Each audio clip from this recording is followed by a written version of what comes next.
وعليكم ورحمة الله وبركاته والحمد لله رب العالمين والصلاة والسلام على أشرف الأنبياء والمرسلين وعلى آله وصحبه وسلم تسليما كثيرا أما بعد. இல்லாமல் அல்லாஹ்வின் நல்லடியார்களே, நாம் இன்றைக்கு சான்றோர் பாடசாலையினுடைய 8வது வகுப்பிலே இன்றைக்கு ரமலான் 8வது எம்புவாழ் தமிழ் சொந்தங்களை சந்திப்பதில் பெரும் மகிழ்ச்சி அடைந்தவனாக இன்றைக்கு 8வது பாடமாகிய இன்று கடினமான இபாதத் எது என்ற தலைப்பிலே முஆவியா இப்னு குர்ரா ரஹிமஹுல்லா அவர்கள் கூறுகிறார்கள், நாங்கள் இமாம் ஹசன் அல் பஸரி ரஹிமஹுல்லா அவர்களிடத்தில் வந்தோம். எந்த இபாதத் மிக கடினமானது என்று அவர்களிடத்தில் கேட்டோம். எங்களில் ஒருவர் சொன்னார், இபாதத்தில் மிக கடினமானது அல்லாஹ்வின் பாதையில் போரிடுவது என்று சொன்னார். மற்றொருவர் சொன்னார், இபாதத்தில் மிக கடினமானது சலாஹ் தொழுகையாகும் என்று சொன்னார். வேறொருவர் சொன்னார் நோன்பு என்று சொன்னார். வேறொருவர் சொன்னார் ஜகாத் என்றார். நான் எனக்குள், முஆவியா சொல்றாங்க இப்னு குர்ரா ரஹிமஹுல்லா, நான் எனக்குள் அவரிடம் இது பற்றி நேரடியாக பேசுவேன் என்று சொல்லி, அபூ சயீத் அவர்களே, பேணுதலை விட மிக கடினமான இபாதத்தை நான் காணவில்லை என்று கூறினேன். அதற்கு அவர்கள் கூறினார்கள், உனக்கு தந்தை இல்லாமல் போகட்டும். அதாவது அவர்கள் பயன்படுத்தக்கூடிய வார்த்தை, இது கெட்ட வார்த்தை அல்ல.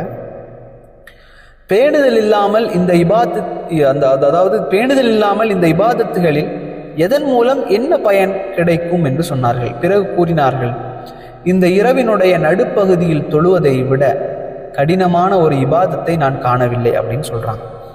இதனுடைய கருத்து என்னன்னா, இமாம் அவர்களுடைய மாணவர்கள் தங்களுக்கு மத்தியில் மனிதர்கள் சிரமமாக கருதக்கூடிய வணக்கத்தை பற்றி விவாதித்தார்கள்.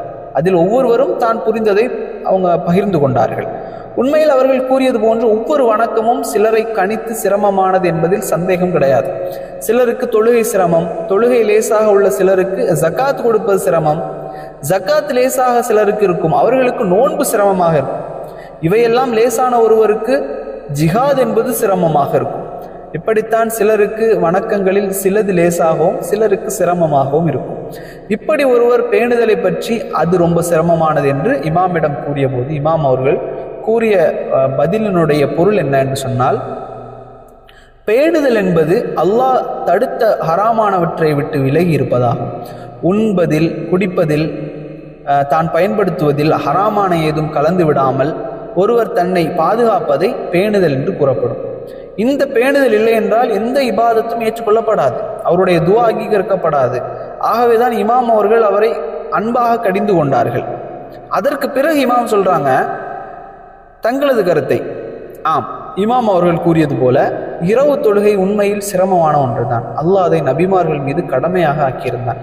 நல்லவர்களை பற்றி அல்லாஹ் பேசக்கூடிய அல் குர்ஆனுடைய வசனங்களில் அவர்கள் இரவில் தொழுவார்கள், அதிகாலையில் சஹர் நேரத்தில் பாவ மன்னிப்பு தேடுவார்கள், தங்களது இறைவனை அஞ்சி அவனிடம் சொர்க்கத்தை வேண்டுவார்கள், நரகத்தை பயந்து அதிலிருந்து பாதுகாவல் தேடுவார்கள் என்றெல்லாம் சொல்கின்றான். மக்கள் மென்மையான மெத்தைகளின் மீது தூக்கத்தில் சுகம் கண்டு கொண்டிருக்க இறையடியார்கள் அல்லாஹ்விற்கு முன்னால் தொழுகையில் நின்று அழுது கொண்டிருப்பார்கள். மக்கள் உலக இன்பங்களில் இன்பம் காண இறைநேசர்கள் அல்லாஹ்விற்கு முன்னால் கால் வலிக்க நிற்பதிலும், கண் சிவக்க அழுவதிலும், கூன் வலிக்க குனிவதிலும் பணிவதிலும் இன்பம் காணுவார்கள்.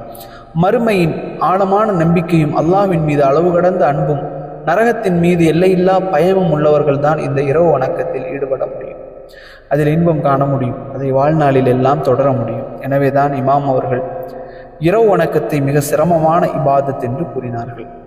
யா அல்லாஹ், இந்த இரவு வணக்கத்தை எங்களுக்கு எளிதாக்குவாயாக.